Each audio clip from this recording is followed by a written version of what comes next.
సంక్రాంతి అంటే ఎంత సరదాయో కదండి. సంవత్సరానికి ఒకసారి వస్తుంది. పిల్లలు మంచి హ్యాపీ. ఎక్కడెక్కడో జాబ్స్ చేస్తూ మన ఇళ్ళకి చేరుకుంటాం కదా అని వాళ్ళంతా ఫుల్ హ్యాపీ అండి. వాళ్ళు చిన్నోళ్ళు అయితే పర్లేదు, వాళ్ళకు పుట్టిన పిల్లలు కూడా ఉంటారు కదండి. తాతగారి ఇంటికి వెళ్తున్నాం, నానమ్మ ఇంటికి వెళ్తున్నాం, అమ్మమ్మ ఇంటికి వెళ్తున్నాం, అలా చాలా చాలా ఫుల్ హ్యాపీతో వస్తూ ఉంటారు. అది చిన్నప్పుడు నా విషయంలో కూడా జరిగిందండి. అలాగే మా నాన్నగారు మా పిల్లల్ని నన్ను తీసుకెళ్ళేవారు. ఆ సరదా వేర్లేండి. అసలు ఎంత సంతోషం అంటే చెప్పలేము. ముగ్గులు, గంగరెద్దులు, దాస్ గారు సూపర్ అండి. అసలు ఆ వాతావరణం ఒక సంక్రాంతికే వస్తుందండి. చాలా పండుగలు చేసుకుంటాం, కానీ ఈ హ్యాపీనెస్ మటుకు ఓన్లీ సంక్రాంతికే వస్తుందండి. అందరూ కలకల్లాడుతా కొత్త బట్టలు వేసుకుని పిల్లలు తిరుగుతుంటే మన ఇళ్లలో ఎంత సందడండి. 1 గంటకు భోజనం చేద్దాం అనుకుంటామండి, 4 కూడా అవ్వదు. ఎందుకంటే ఏళ్ళతోనే సరిపోద్ది కదా పండగంటే అంత సందడి. ఆ హ్యాపీ అంతా నేను పొందానండి. మీరందరూ కూడా అలా హ్యాపీగా ఉండాలని సంక్రాంతి శుభాకాంక్షలు అండి. నాకు మాత్రం మీరు ఇచ్చే గిఫ్ట్ ఒకటి ఉంది, సబ్స్క్రైబ్ చేసుకోవడం మర్చిపోకండి. ఇంత హ్యాపీగా నేను మళ్ళీ మళ్ళీ మాట్లాడాలంటే మీరు మటుకి సబ్స్క్రైబ్ చేసుకోవాలి. నా వీడియోస్ అన్నీ మీరు చూడాలి. నేను ఎలా చేస్తున్నానో కూడా నాకు కామెంట్ చేయండి. మీ కామెంట్లోనే నా హ్యాపీనెస్ ఉంది, అది మర్చిపోకండి. రేషన్ రైస్ తీసుకున్నానండి. నేను కేజీకి అడిగి పెట్టుకున్నాను. బాగా ఎండిన తర్వాత మిల్లాడించానండి. మెత్తగా ఆడిన తర్వాత మనం జల్లించుకోవాలి. కేజీ వరిపిండికి 100 గ్రాములు పుట్నాల పప్పు వేస్తానండి. దాన్ని ఎలా కలుపుకోవాలంటే, నేను కారం ఇచ్చేయట్లేదండి. ఇందులోను పచ్చిమిర్చి మెత్తగా మిక్సీ పట్టేసి వేసుకుంటున్నానండి. పచ్చి కారం బాగుంటుందని. ముందుగా మనం 2 లోటాల నీళ్లు కాసి పెట్టుకోవాలండి. 2 లోటాల నీళ్లు కాసుకున్న తర్వాత వేడి నీళ్ళల్లో పిండిని అలా పొడి పొడిగా కలుపుకోవాలండి. మిక్సీ పెట్టుకున్న పచ్చిమిర్చి పేస్ట్ వేసిన తర్వాత కలిపి పక్కన పెట్టేసుకోవాలండి. ఎప్పుడు ముద్ద అప్పుడు కేజీ అనుకోండి, 2 సార్లు కానీ 3 సార్లు కానీ ముద్ద చేసుకుని అప్పుడు ఫ్రెష్గా కలుపుకుంటే జంతికలు అనేవి గట్టిగా రావండి, పూర్తిగా వస్తాయి.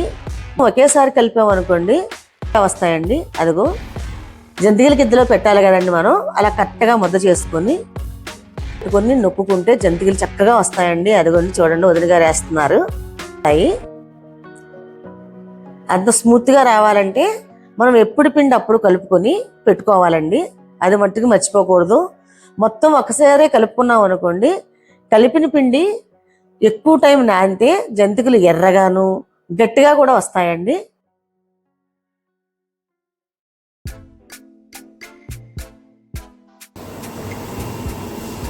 అలాగా ఒక పక్క వేగిన తర్వాత ఒక పక్కకి తిప్పుకోవాలండి. వేసినంటే తిప్పుకోకూడదు.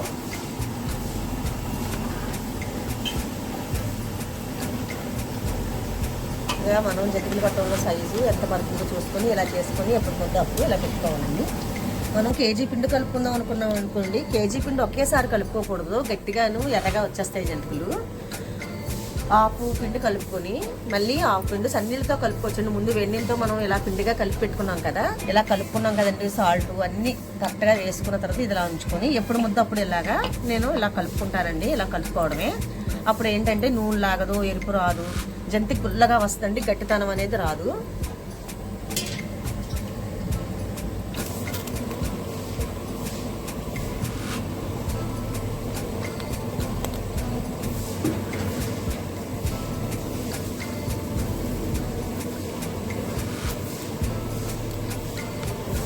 పండగ వంటలు కదండి, మా వదిన గారు నేను కలిసి చేస్తున్నాము.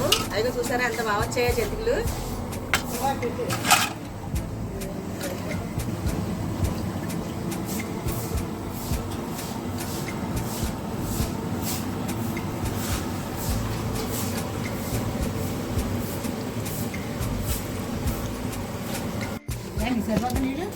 ఎప్పుడు ముద్దప్పుడు ఇలా కలుపుకోవాలండి. ఇలా కలుపుకుంటే జంతికలు అనేవి గుల్లగా వస్తాయి, గట్టిగా రాకుండా.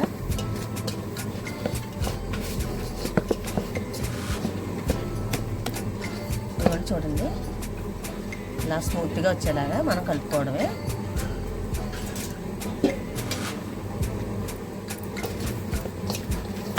చూసారండి, ఇలా కలుపుకోవాలి.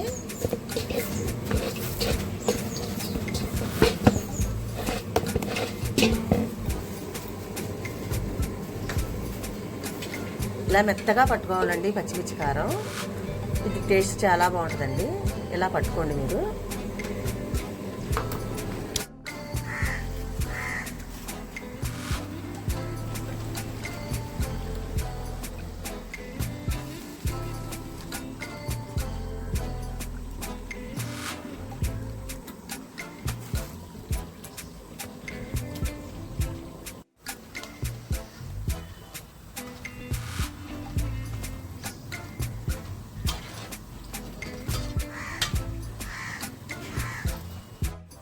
ఇలా క్లాత్ మీద వేసుకున్నది ఒక్కొక్కటిగా మనం నూనెలో వేసుకోవాలండి.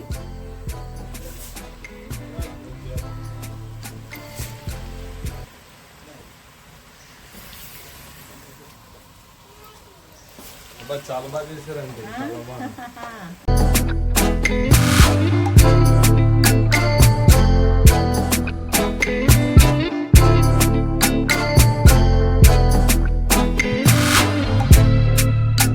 బాయ్ అండి.